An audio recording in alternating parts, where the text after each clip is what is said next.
irang sagale video katolo hoi video di kakre ado aina thagaliba video duda karamba irang sagatpa adagi karamba communal oibe aba wafam yawgeba aidi mayamda informative oigadaba adugumaba adi cookie gi bu oiro maitei gi bu oiro aduguma video do sema kanda mayamda information do pibaneba social media da thengnajaba information kara adai duda akoigi kharana hari maitei gi maratagi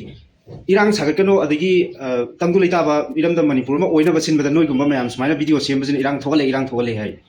aigi sigumba video adagi aigi mamangda aigi sigi page da yawriba video singida karamba communal oiba yaba adagi irang thogan ba yaba video yawge si amtang viewer singsu adagi yengbiri ba aigi sigi video yengbiri sing sanga gamta yengbiyo ba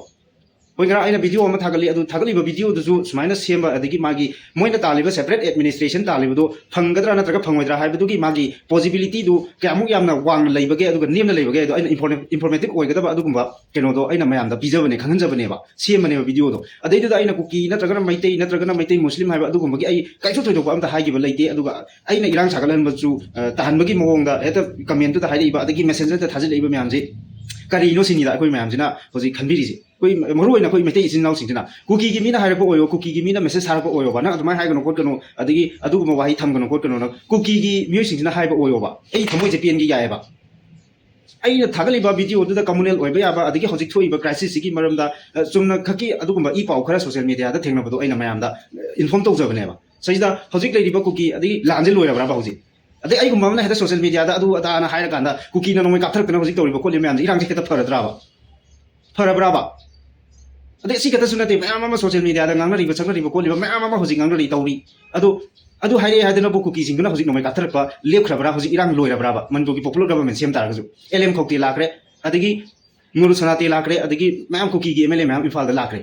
MLA mayam na tragaju hoi ai sogi ngangi bada kitang sodok sujil laibu ti yai madu madi kwai kudi bang ngapiu cookie gi MLA infal da lakhoda kasu akai ba leitre ha dugi praman oina lakre ba cookie MLA yawrkhre ba infal da asigumba information khara sumayam da semjabani video jida icham chamba wai khara haijara kanda sajida aina heta cookie na agoi popular government sema kanda hojiki cookie na nomai kathra ko lepkhra braba hojik agoi moi ga khoi ga changna ba yara braba ahoina dum popular government sem gra bagi matung jida hojik popular government sema da yar moi cookie MLA sing du da cookie village volunteer eastern zone ka ngasagi nemsa ki gen adagi lm khokti adi hari ba mogi cookie MLA popular government sem da support tori ba MLA sing do sibagi chera pi gani adagi kana gumba me sing hat patu yaur gadi madugi reward phabu lauthor idune ba adu gumba information kara aina semjara kan da video jida agoi semjabani haijabani haitare adu ga sajida nakal ani makki da hojik irang je nemthara leiru matung da irang heta hogolak pa ya ba wahi wata adagi kai gumba semba adagi communal oi ba wahi amata ju aina haigi ba khoki ba amata leite haitare ado haibira ko dagi hoi aisu maitai masa ama oina ai irang thogan ba pamdaba manipur ima se kaiba pamjadaba adu maitai masa ama oibagi damakta mayamna haibira pagi matungina messenger da message mayam thajilak puna maram oira kanda aina thagachagiba video do ai ngarang delete adum tawjagiba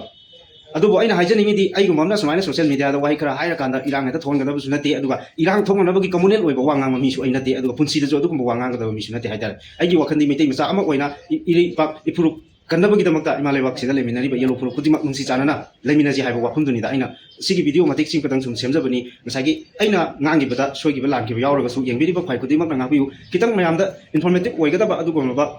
information khara haitare adu khak aina social media da thengnajabado aina video oina semjara kanda mayamda pauji yohanjabani ko ai video do mathangda amung thagalo hairaga su thagachage natragana comment da tharo hairaga su ai thagachage ba aina ngarang thagakiba video da karamba communal oiba yaba wa ai amata haigide yaude haitare madu proof evidence ai hojik video do hojik adum leiri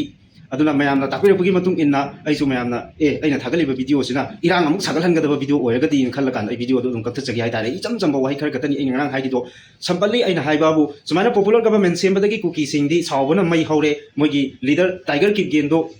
mana status da thagali do mogi marol da kamai haina thagaki hai matamda tariba pause taram gadabagi mahutudi maiteina kapakpa nongoi maruna palaga sirambana hena fai cookie furup singjigi damakta khanbada ai isaje leiba ngamde haidana tiger kip gen hariba nupa leader mogi cookie gi leader sina thagalak do adugi status to khaktani aina keno du da ai video du da pallaga haijagi base aduna mathang dana muke haiga bada oiroi da separate administration tanbagi noigi adugi apamba do taliba poto hojikti mami samapagi monga leibanina hana leiminaiba akoi je nungsi chanana adum leiminabada kai kai ba leigena haiba khatani masai jida hekta ai militant ama nate adagi ai adugumba yamna irang purang sagatpa pamba adugumba misak ama sunate hojik phawba maitei singna lepliba adugumna chap chana lepjaba maitei sa ama khagi soigi bilang pe yaurga su mayamna napiu ngasigi video swaida lusinjari